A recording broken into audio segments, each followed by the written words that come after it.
وہ ہے عیش و عشرت کا کوئی محل بھی جہاں ساتھ میں کھڑی ہو اجل بھی۔ اس پوری صورتحال کے اندر جو فوت ہو گئے اللہ تعالیٰ ان کی مغفرت فرمائے اور لواحقین کو ان تکالیف کے اوپر صبر اور صبر کے اوپر اجر عظیم عطا فرمائے۔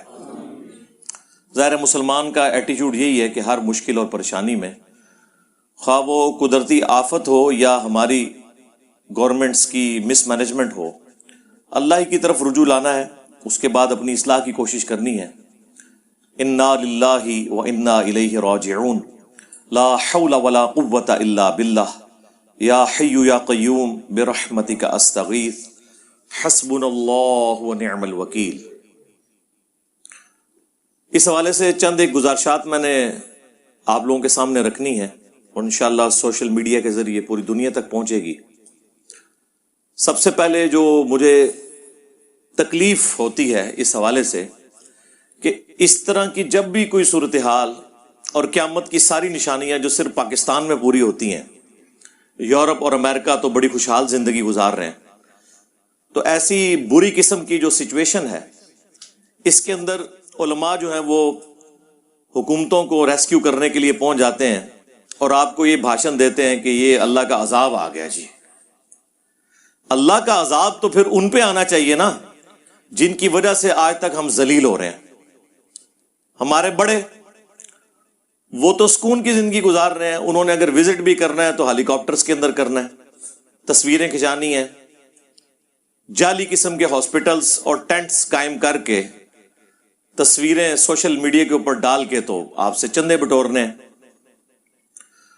ان کی تو یہ ترقی کا موقع آ گیا کیونکہ اس کی بنیاد کے اوپر اب چندے اکٹھے کریں گے، خواہ وہ مذہبی جماعتیں ہوں، خواہ وہ این جی اوز ہوں، خواہ گورنمنٹ ہو۔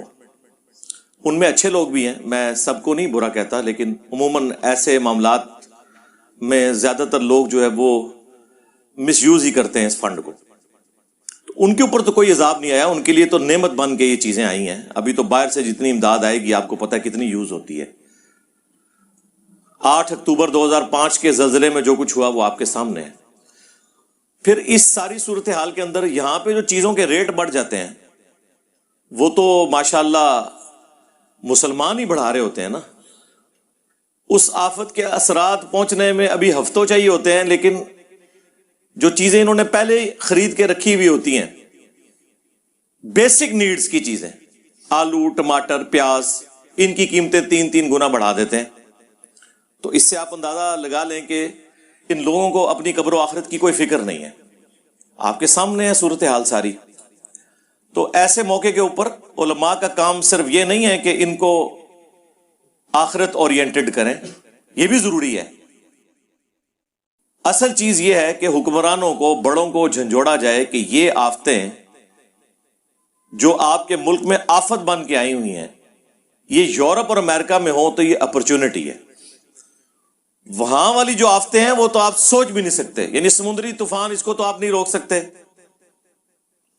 زلزلے کو بھی کسی حد تک مینج کر سکتے ہیں، اس سے بھی چھٹکارا نہیں ہے، ٹورنیڈو سے چھٹکارا نہیں ہے۔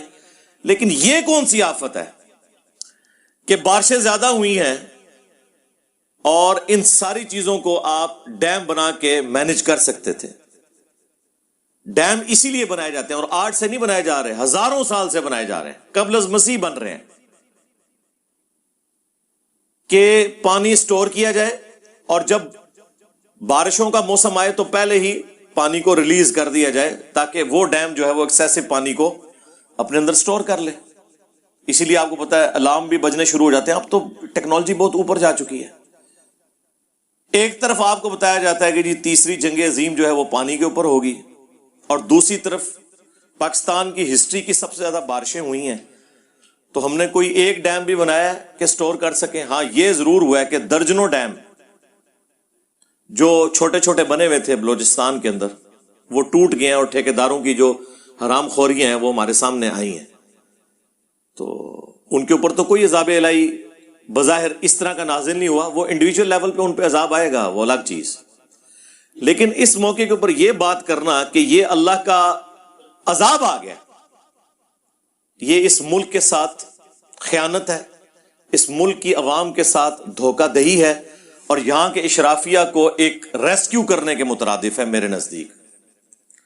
یہ تمام آفتیں باہر کے ملکوں میں ہوں تو اسے اپرچونٹی بنائیں، پانی کو سٹور کریں، واٹر ٹیبل رائز ہو، آپ کی بجلی کے جو ایشوز ہیں، اتنی مہنگی بجلی آپ جو تیل سے بنا رہے ہیں وہ پانی کے ذریعے بنا کے سستی بجلی عوام الناس کو دی جائے۔ یہ کون سا اسلام آپ لوگوں کے سامنے پیش کر رہے ہیں؟ قرآن و سنت میں تو اللہ کے محبوب صلی اللہ علیہ وآلہ وسلم نے اسباب اختیار کرنے کا حکم دیا ہے۔ یہ نہیں ہے کہ جب کبھی بھی اس طرح کے معاملات آئیں تو اس کو ٹوٹلی تقدیر کے اوپر ڈال دیا جائے۔ وہ تو مسلمان کے پاس ایک آخری سہارا ہے اپنے دکھ درد کا مداوع کرنے کا، لیکن قرآن حکیم تو اپنے مقدمے میں بالکل واضح ہے۔ سورۃ الانفال میں یہ آیت ہے، اعوذ باللہ من الشیطان الرجیم، بسم اللہ الرحمن الرحیم، آیت نمبر 53 ہے، ذالک بأن اللہ لم یک مغیرا نعمتا انعمها علی قوم، یہ اس لیے کہ بے شک اللہ تعالی کبھی بھی کسی قوم کی جو نعمت ہے وہ اس سے نہیں چھینتا، اس کی حالت کو نہیں بدلتا، اچھی کو بری میں یا بری کو اچھی میں، حتی یغیروا ما بانفسہم، یہاں تک کہ وہ اپنی حالت خود نہ بدل لیں، یعنی وہ کرتوت ایسے کریں کہ ان کے اوپر اللہ تعالیٰ کی طرف سے آزمائش آ جائے، یا وہ اللہ کے پیغمبر کی آواز پہ لبیک کہیں اور اس کی برکت سے اللہ تعالیٰ اسے نوازے۔ وَأَنَّ اللَّهَ سَمِيعٌ عَلِيمٌ، اور بے شک اللہ تعالیٰ سننے والا، علم والا ہے۔ اللہ کے محبوب صلی اللہ علیہ وآلہ وسلم کا آپ ایٹیچیوڈ دیکھیں، بخاری اور مسلم دونوں میں حدیث ہے کہ نبی علیہ السلام نے فرمایا کہ جب رات کو سو تو تم چراغ بجھا دیا کرو، اور پھر نبی علیہ السلام دیکھیں کس لیول تک جا کے سمجھا رہے ہیں۔ آپ نے فرمایا کہ بعض اوقات چوہا آتا ہے اور وہ اس چراغ کی بتی کو لے کر بھاگتا ہے جس میں آلریڈی آگ سلگ رہی ہوتی ہے، اور جہاں جہاں سے وہ بتی گزرتی ہے آگ لگتی جاتی ہے، اور یہ اسپیسیفکلی بخاری مسلم میں انہی احادیث میں موجود ہے کہ مدینہ شریف میں ایک پورا گھر اپنے اہل و عیال سمیت پورا خاندان جل گیا تھا، اسی وجہ سے ایک چراغ سے آگ لگی تھی۔ تو نبی علیہ السلام نے فرمایا کہ یہ رات کو چراغ بجھا دیا کرو، آگ انسان کی دشمن ہے۔ اس زمانے میں یہ جو چراغ تھے نا وہ کھانے کے تیل میں جلائے جاتے تھے، کیونکہ مٹی کا تیل تو یہ اجمیر شریف والوں نے 200 سال پہلے دریافت کیا ہے۔ ہاں اوہ نہیں بغداد شریف والوں نے دریافت کیا تھا۔ ظاہر ہے جی، جو نگاہ مارے اور ساتوں زمینوں کے نیچے اور تیل بھی کراس ہو جائے اور اوپر دیکھیں تو عرش تک پہنچ جائے تو تیل انہوں نے دریافت کیا ہوگا؟ نہیں سر، ایسے نہیں ہوا۔ بمشکل 200 سال پہلے سر ایڈون نے پنسلوینیا امریکہ کی ریاست کے اندر 1853 میں پہلا جو تیل کا کنواں ہے نا وہ حادثاتی طور پہ، ماشاءاللہ مٹھی داڑھی تھی ان کی بھی، ہاں جی، کرنل ایڈون کرسچن تھے، داڑھی پوری تھی ماشاءاللہ، کیونکہ آپ نے تو داڑھی دیکھنی ہوتی ہے نا، یہ انہوں نے دریافت کیا تھا۔ اس کے بعد دنیا میں یہ ایک بلیک گولڈ عام ہوا۔ تو ہم تو بات کر رہے ہیں 1400 سال پہلے کی، مٹی کا تیل تو 200 سال پہلے انسان کو پتا چلا کہ زمین میں موجود ہے۔ اس زمانے میں امیر لوگ زیتون کا تیل، باقی جو غریب لوگ ہیں وہ مختلف جو ویجیٹیبل آئلز ہیں ان کو یوز کیا کرتے تھے کھانے کے لیے بھی، اور آگ میں وہ دیا سلائی ڈال کے نا اس کے اندر۔ اور آج بھی ویسے یہ ہوتا ہے، آپ اگر درباروں میں چلے جائیں نا وہاں جو دیے جل رہے ہیں نا کہیں تو آپ دیکھیں وہ گھی کے اندر جلا رہے ہوتے ہیں۔ ہاں تو اب ظاہر ہے گھی تو مرغوب غذا ہے چوہے کی، تو وہ جب چوہا گھی کا وہ ظاہر مرکب بنا ہوگی، وہ جو بیچ میں کاٹن کی بتی لگائی ہوئی ہے تو وہ اس کو ساتھ لے جاتا تھا، اور آگ تو جل رہی ہے تو چوہے کو تو نہیں پتا، وہ جہاں جہاں سے گزرے گا آگ لگاتا چلے جائے گا۔ تو نبی علیہ السلام نے اس لیول پہ اتر کے سمجھایا ہے کہ بھائی چراغ بجھا دیا کرو، چوہا لے جاتا ہے۔ یہ نہیں ہے کہ آج کے علماء کی طرح کہ اللہ کا عذاب آ گیا ہے، ہاں وہاں یہ بتایا جا رہا ہے کہ اپنی احتیاط خود کرو۔ سنن ابی داؤد میں حدیث ہے، اللہ کے نبی علیہ السلام نے فرمایا جو شخص بغیر منڈیر والی چھت کے اوپر سوتا ہے رات کے وقت تو اس سے ہمارا ذمہ اٹھ گیا، اب وہ اگر نیچے گرتا ہے، کیونکہ رات کو انسان جب نیند میں اٹھتا ہے، بعض اوقات بعض لوگوں کو تو نیند میں چلنے کی عادت ہوتی ہے، ہوش نہیں ہوتی، اگر منڈیر نہیں ہے چھت کی, نیچے گرتا ہے, اور پھر آپ کہیں گے جی جو اللہ کی مرضی, اللہ کی آزمائش آ گئی ہے. یہ آپ اپنے اوپر قانون قدرت خود اپلائی کرتے ہیں. اللہ نے اور اس کے محبوب صلی اللہ علیہ وآلہ وسلم نے کہیں نہیں فرمایا کہ بسم اللہ پڑھ کے تو ساکٹ میں 2 انگلیاں دے دو, جی کچھ نہیں ہوگا. انشاءاللہ جس کو یہ اس طرح کا زوم ہے نا, آئے انشاءاللہ اس کو شہادت کے درجے تک پہنچاتے ہیں. بلکہ شہادت کیا ہوگی, حرام موت مرے گا وہ, خودکشی کی. یہ آپ جتنے وظائف ہیں نا یہ ناگہانی آفتوں کے لیے ہیں. جب آپ اپنے اوپر خود تقدیر غالب کرتے ہیں نا, پھر اللہ کا ذمہ اٹھ جاتا ہے. یہ جو صحیح مسلم کی حدیث ہے کہ جو رات کے وقت پڑھ لے 3 دفعہ اعوذ بکلمات اللہ التامات من شر ما خلق, تو اللہ تبارک و تعالی کی طرف سے اس رات میں بچھو یا اور زہریلے جانوروں کا جو ڈنک ہے وہ اس کے اوپر اثر نہیں کرے گا. یہ اس صورت میں ہے جب یہ ناگہانی آفت کے طور پہ ہو. یہ نہیں ہے کہ کوئی یہ دعا پڑھ کے تو جا کے بچھو جو ہے وہ اپنے ہاتھ پہ رکھ کے کھیلنا شروع کر دے کہ میں دعا پڑھی ہے. اس طرح نہیں ہونے کا میرے بھائی.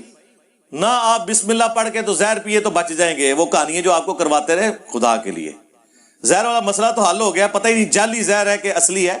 بجلی بارل اصلی جے, ہاں جنہوں شوق ہے نا کرامت دکھانے دا آ جاؤ تھے, ٹھیک ہے نا. کیا لوگوں کو آپ اس طرح کی چیزیں سکھا رہے ہیں؟ یہ کون سا دین آپ پیش کر رہے ہیں؟ صحیح مسلم میں آلموسٹ 50 کے قریب احادیث ہیں تقدیر کے چیپٹر کے اندر, دا چیپٹر آف ڈیسٹنی. اس میں جو آخری حدیث امام مسلم نے لی ہے نا, بخاری میں بھی کتاب القدر چیپٹر موجود ہے, وہ بڑی کمال کی حدیث ہے. صحیح مسلم کے اندر امام مسلم نے مسئلہ تقدیر کو کنکلوڈ اس چیپٹر کے اندر اس حدیث کے اوپر کیا ہے کہ نبی علیہ السلام نے فرمایا کہ اللہ تعالیٰ کو صحت مند مؤمن کمزور مؤمن سے بڑھ کر محبوب ہے. ظاہر صحت مند ہوگا تو کام کرے گا نا, لاغر آدمی نے کیا کام کرنا ہے. بہرحال دونوں ہی میں خیر ہے. یہ نبی علیہ السلام نے اس کو کور اس لیے کیا کہ ہو سکتا ہے کوئی نیچرلی کسی کی صحت کمزور ہو, لیکن اپنی صحت کا خیال رکھنا ضروری ہے. پھر نبی علیہ السلام نے ساتھ فرمایا, اے ابو ہریرہ, جو چیز تجھے نفع دے اس کے لیے پوری کوشش کرنا, پھر اللہ سے مدد طلب کرنا, کاہلی نہ کرنا, سستی نہ کرنا. ہاں پھر بھی اگر کوئی رزلٹ تمہارے خلاف نکل آئے تو کہنا جو اللہ کی مرضی. اگر مگر نہ کرنا, اگر مگر شیطان کا دروازہ کھول دیتا ہے. یعنی پوری ایفرٹ پٹ کرنے کے بعد اگر رزلٹ خلاف آ جائے تو کہنا ہے اللہ کی مرضی. اس قوم نے کون سی ایفرٹ پٹ کی ہوئی ہے؟ نالا لئی جتنی بار بھرتا ہے نا, درجنوں لوگ شہید ہوتے ہیں, سینکڑوں مکان متاثر ہوتے ہیں. تو آپ پھر کس طرح یہ کہہ سکتے ہیں کہ ہم نے کوشش کی ہے پوری اور اللہ سے مدد طلب کی ہے؟ میرے بھائی, اسلام میں یہ نہیں ہے کہ آپ نے محنت نہیں کی ہے اور اینڈ پہ آپ دروشی پڑھ کے تو پیپر پہ پھونک کے خالی دے ہیں تو آپ پاس ہو جائیں گے. انشاءاللہ ضرور فیل ہوں گے. ہاں اس طرح نہیں ہوتا, ایسے تو نہیں ہوتا. ہاں ایسے تو نہیں ہوتا.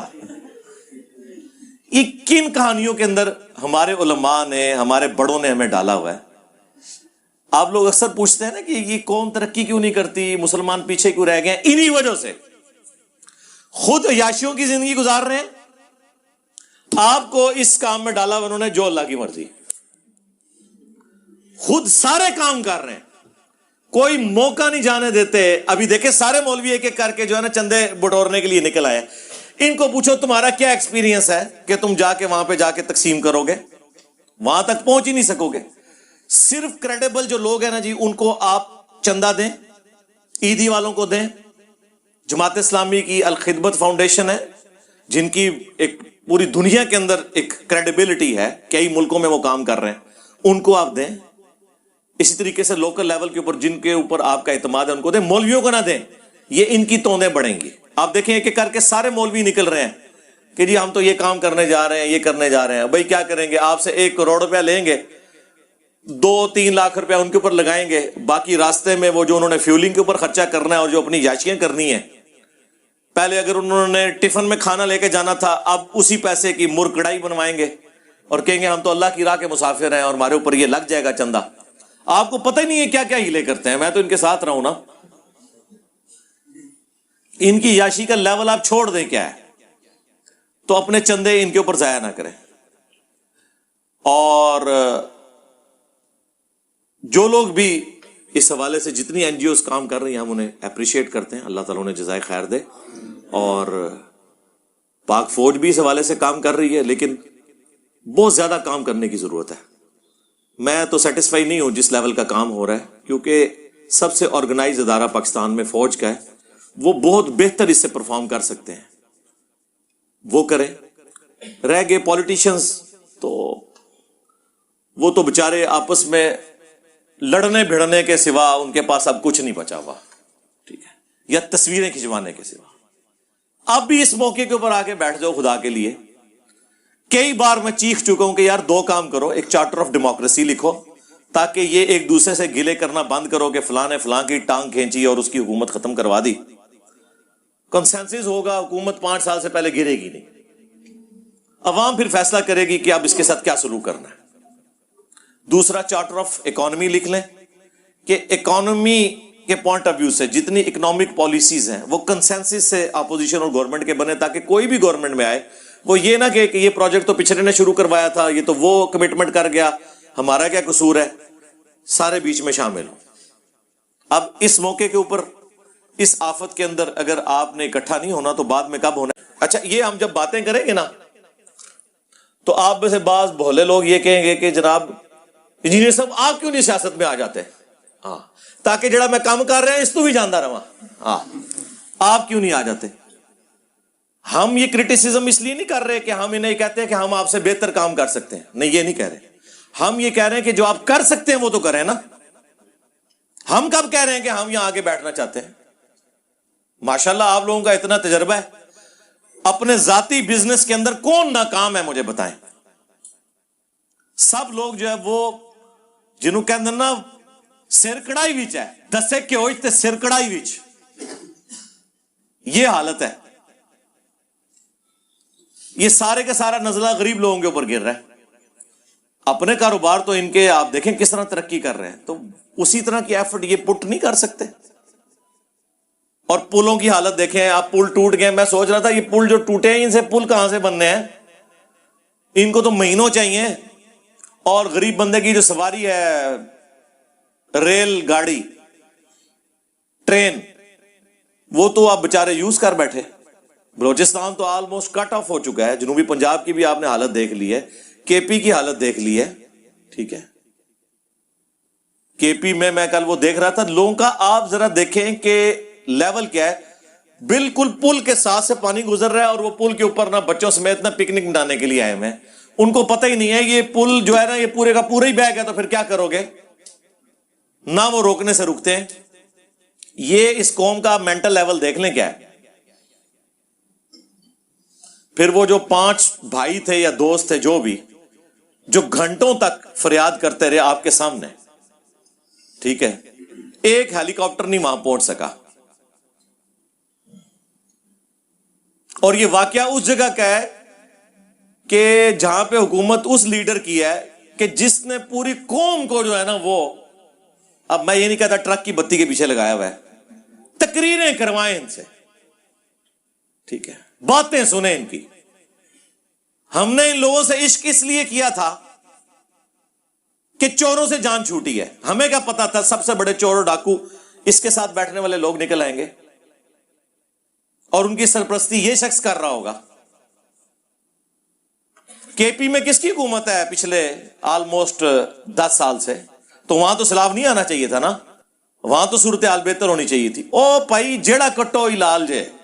ہاں, اس کی وجہ یہ ہے کہ یہ جتنے لوگ ساتھ اٹیچ ہیں نا, یہ کچھ عرصہ پہلے پیپلز پارٹی میں تھے, کچھ عرصہ پہلے نون لیگ میں تھے, کہیں اور تھے, پھر جمع ہو کے یہاں آ گئے, اور ماشاءاللہ یہاں آتے ہی وہ ایک ان کو ایمانداری کا سرٹیفکیٹ مل گیا. بھائی پوتڑیاں دے بگڑے نے, ہاں جی, پیمپرز کی عمر کے, ڈائپرز کی عمر کے بگڑے ہوئے لوگ ہیں. ان کی اصلاح ایک دن میں نہیں ہونے والی, بلکہ نہیں ہونے والی. ان کے لیے دعا کریں اللہ ان کو ایمان و عافیت کے ساتھ اپنے پاس بلا لے, ہاں, جنت الفردوس میں رکھ لے. ہاں, جنت کی دعا کریں ان کے لیے صبح و شام, جہنم کی نہ کریں. یہ جنت میں بھی پہنچ جائے نا تب بھی دنیا میں سکون آ جائے. ہم اس پہ بھی راضی ہیں کہ انہیں جہنم میں نہ پھینکا جائے, جنت میں پہنچ جائیں, لیکن دنیا تو رہنے کے قابل ہو جائے, یہ ملک تو رہنے کے قابل ہو جائے. بس دنیا میں قیامت کی ساری نشانیاں پاکستان وچ پوریاں ہو رہی ہیں. ہاں, پوری دنیا اتنے جا رہی ہے, اسی تھلے جا رہے ہیں. قیامت دی نشانیاں نے. یہ جو ہے نا حکومتی ملے, انہوں نے یہ آپ کو اس قسم کی پٹیاں پڑھائی ہیں حکمرانوں پہ کبھی پردہ ڈالنے کے لیے نا, اور جس طرح کی عوام ہو اس طرح کے حکمران آ جاتے ہیں اوپر. اس بات کو کرنے کا مقصد کیا ہوتا ہے؟ حکمرانوں کے اوپر پردہ ڈالنا. عوام تو بدترین ہو چکی ہوئی تھی. عمر بن عبدالعزیز ایک بندہ اوپر آیا تھا نا, 2 سال کے اندر اس نے بنو امیہ کا 60 سال پرانا گند صاف کر دیا تھا. یہ کون سی باتیں آپ کر رہے ہیں؟ آپ وعدے تو یہی کر کے آتے ہیں, جب آپ اوپر آتے ہیں پھر کہتے ہیں جی ہمیں کام نہیں کرنے دیا, تو چھوڑ دیتے ہیں نا اسی وقت ہی. چمٹے بھی رہتے ہیں اور پھر بعد میں گلے شکوے کرتے ہیں نہیں جی ہمیں کام نہیں کرنے دیا گیا. سارے کے سارے یہی کر رہے ہیں, کسی ایک کو سنگل آؤٹ کرنے کی ضرورت نہیں ہے. اللہ تعالیٰ اس قوم کی حالت کے اوپر رحم فرمائے. ہم تو صرف ایک رونے والا کام ہی کر سکتے ہیں. باقی انڈیویجول لیول پہ میں لوگوں سے ریکویسٹ کروں گا, جو چیریٹی دے سکتے ہیں وہ دیں. آپ 1 سال کی ایڈوانس زکوٰۃ, 2 سال کی, 3 سال کی ایڈوانس زکوٰۃ بھی نکال سکتے ہیں. اگر آپ کی اس سال کی زکوٰۃ ختم ہو چکی ہے تو اگلے سالوں کی آپ ایڈوانس نکال کے اپنے پاس نوٹ کر لیں. یہ ضروری نہیں ہے کہ وہ سال گزرنا ضروری ہے. آپ ایڈوانس زکوٰۃ نکالیں, اپنے جتنے آپ کے جاننے والے ہیں جن تک آپ خود پہنچا سکتے ہیں. تو آپ این جی اوز کے اوپر رلائی نہ کریں, گورنمنٹ کے اوپر رلائی نہ کریں. آپ خود سے ان کی مدد کرنے کی کوشش کریں. جتنا ریلیف دے سکتے ہیں وہ دینے کی کوشش کریں. اور جتنے یہ کاروباری حضرات ہیں جو خصوصاً منڈیوں کے ساتھ وابستہ ہیں, ان سے تو ہم کہیں گے کہ اللہ کے بندو, تم لوگوں نے مارکیٹ میں جو آلو, ٹماٹر اور پیاز ہے, یہ جس ریٹ کے اوپر لانچ کر رہے ہو, تم نے تو بڑا سستا لیا تھا. اب صرف اس وجہ سے کہ پیچھے آفت آ گئی ہے تو تم نے پہلے ہی اس کو امپلیمنٹ کر دیا ہے اور اسے بڑھانا شروع کر دیا ہے. اس طرح کا جو نفع ہے نا, اور یہ ذخیرہ اندوزی کی کیٹیگری میں بھی آتا ہے کیونکہ بیسک نیڈ کی چیزیں ہیں, اس طرح کی جو کمائی ہے تو حرام کی کمائی ہے. کتنا آپ لوگوں نے کھانا ہے یار؟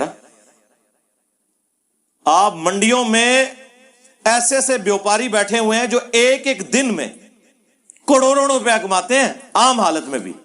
اتنا بڑا بڑا بزنس ہے. ان سے کہا جائے کہ یار چلو آفت آئی ہے اس وقت, ریٹ ہم نہیں کہتے کہ تم کم کر دو, ایٹ لیسٹ سٹیبل تو رہنے دو. لیکن یہاں کیا حالت بنی ہوئی ہے.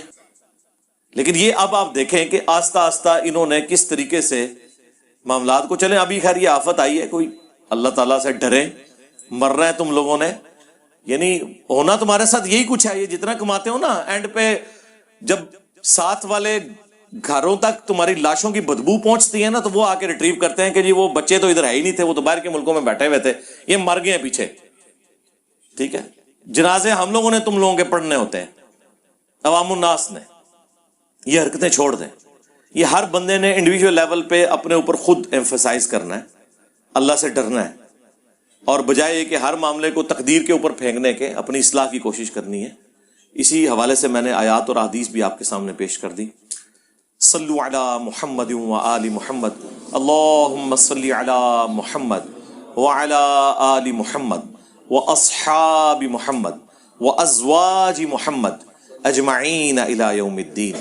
آمین.